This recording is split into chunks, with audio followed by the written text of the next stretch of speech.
É muito raro ver a terra exposta. Normalmente ela está coberta de grama, folhas ou flores. Há sempre alguma coisa. Como a terra faz para se vestir desse jeito?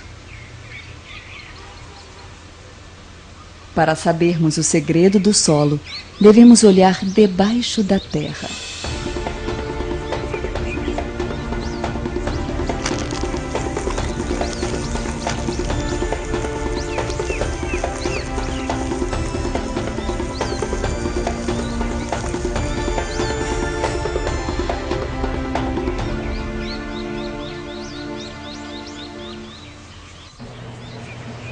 Talvez seja necessária a ajuda da ciência para vermos o que acontece debaixo da terra. Após diluirmos a terra com água a 1/1000º de sua densidade normal, colocamos uma gota dentro de um prato. É apenas uma gota, mas é um mundo inteiro além da nossa imaginação.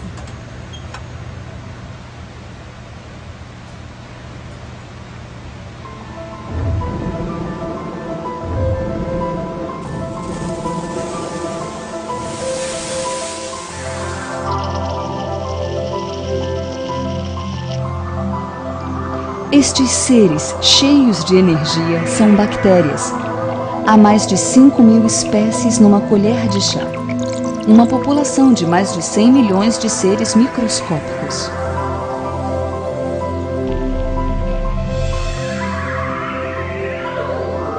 Eles procuram um lugar decente para viver, com oxigênio e temperatura ideal.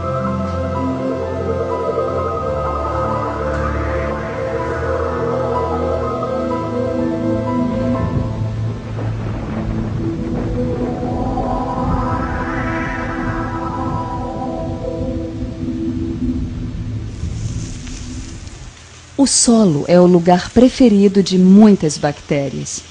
É lá que elas comem e se propagam.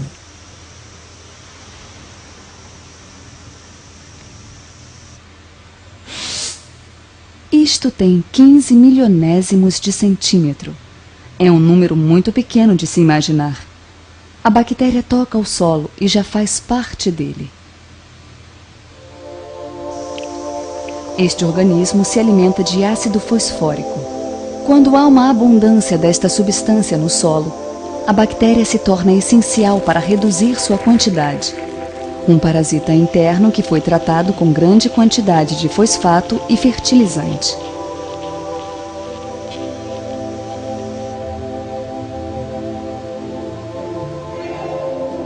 A bactéria não tem dentes. Então, elas dissolvem a comida usando enzimas eliminadas pelos seus corpos. O processo de absorção é semelhante a uma esponja sugando água.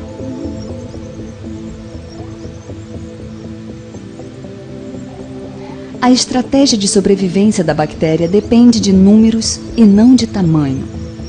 As mais rápidas podem se dividir em 18 minutos, multiplicando-se rapidamente. Com a combinação certa de comida, temperatura e umidade, elas podem cobrir todo o planeta em apenas 2 dias. É um poder de reprodução fascinante.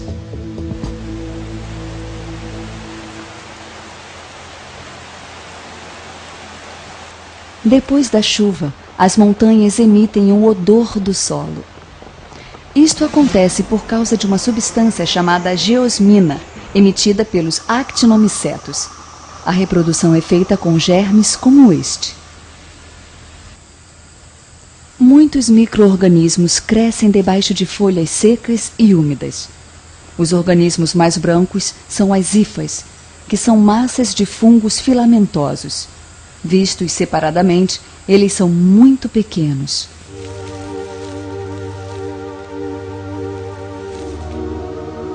Fungos filamentosos, ou mofo, geram fibras finas chamadas hifas, que absorvem carboidratos e proteínas de plantas e animais mortos. O processo é semelhante ao processo digestivo dos animais. Os compostos mais complexos podem ser transformados em elementos simples. Estes são os melhores faxineiros do planeta. Pela rapidez com que se multiplicam, Estes mofos podem cobrir uma superfície de 500 milhões de quilômetros quadrados.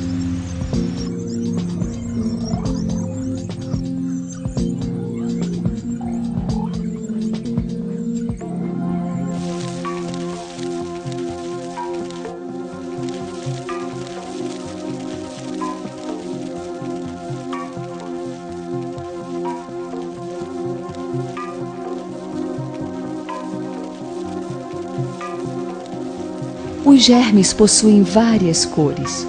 Isto significa que há muitas espécies diferentes. Estes micro-organismos também entram em guerra. Duas espécies diferentes se encontram ao se espalhar. Elas não têm mais como crescer.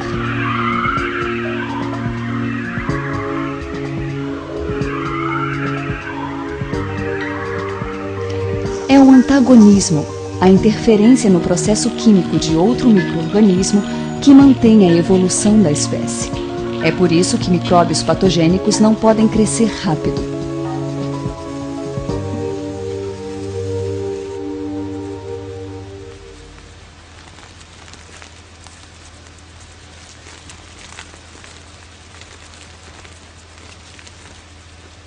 Outro fator importante é que estes seres consomem fungos do solo. Estes seres, que se mexem como minhocas, são anguílulas, um tipo de nematóide. Eles parecem fios finos e transparentes.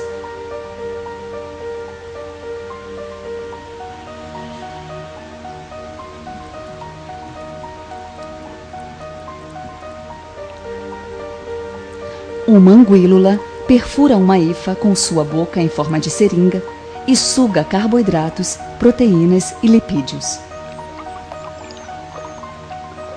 O mofo causa doenças nas plantas, mas para o fungo patogênico, a anguílula é um predador assustador.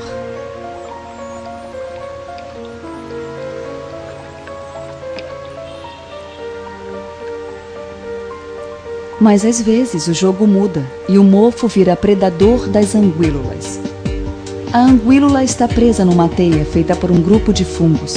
O mofo acaba se tornando vítima. Pode-se ver a armadilha feita pelo mofo com o seu próprio corpo. Quando algo fica embolado aqui, não há como fugir desta substância pegajosa.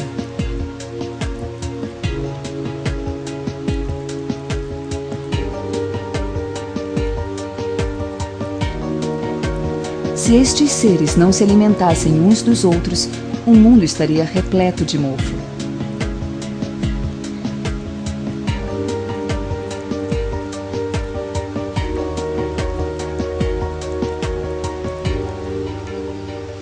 À primeira vista, o solo parece ser um terreno calmo, mas de perto podemos ver que é um mundo onde milhões de seres brigam uns com os outros.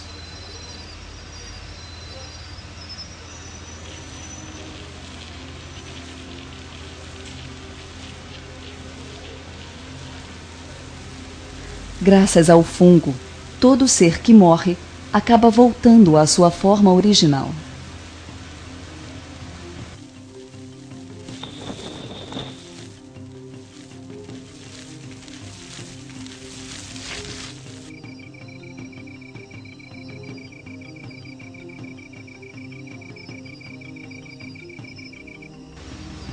Como uma esponja, os organismos não são destruídos quando os seres humanos passam por cima.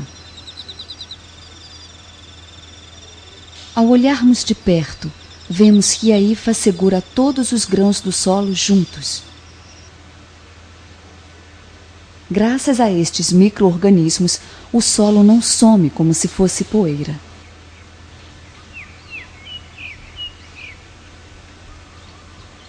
Deve haver um motivo pelo qual toda planta cria raízes no solo.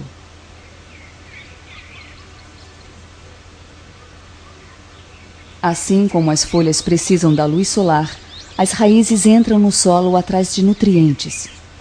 Graças à cooperação entre folhas e raízes, as plantas podem crescer.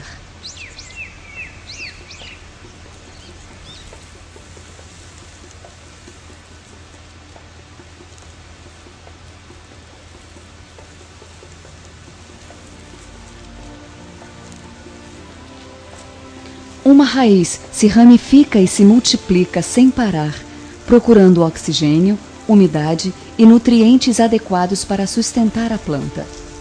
1 metro abaixo da terra, ela cava cada vez mais e traça um novo caminho no solo.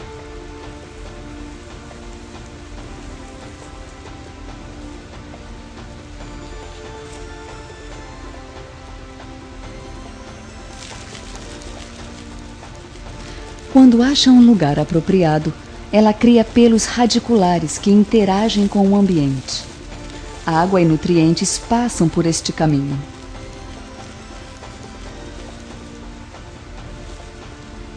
Eles geram um novo ambiente para os micro-organismos existentes no solo.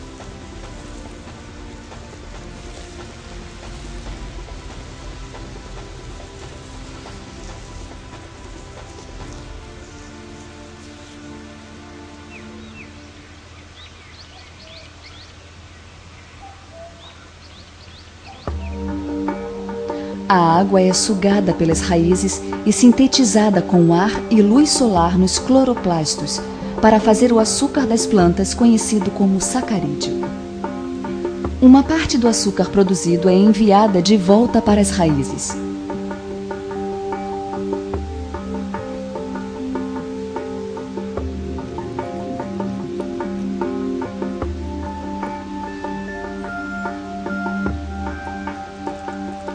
Quase metade do açúcar produzido é enviado para as raízes. Muitos micro-organismos se aglomeram na raiz para se alimentar dos sacarídeos.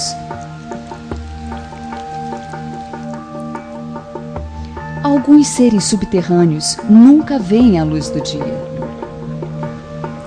Eles só conhecem o sol através das raízes das plantas.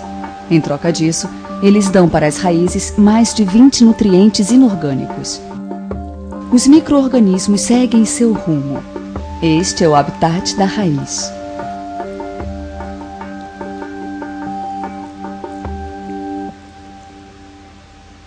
A terra que não tem plantas contém poucos micro-organismos.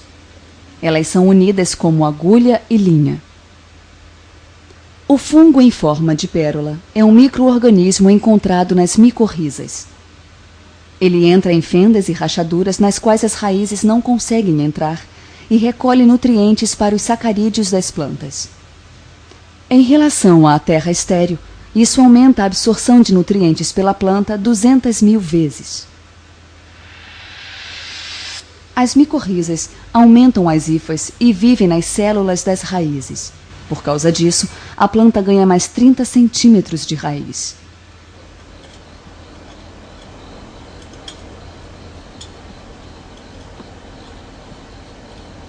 Os pinheiros conseguem criar raízes na terra estéril. Isso acontece graças a um fungo conhecido como cogumelo. Este fungo envolve as raízes do pinheiro e aumenta a superfície das raízes. São estes reguladores que fazem com que haja vida no solo. Apesar de serem microscópicos, eles afetam o planeta inteiro.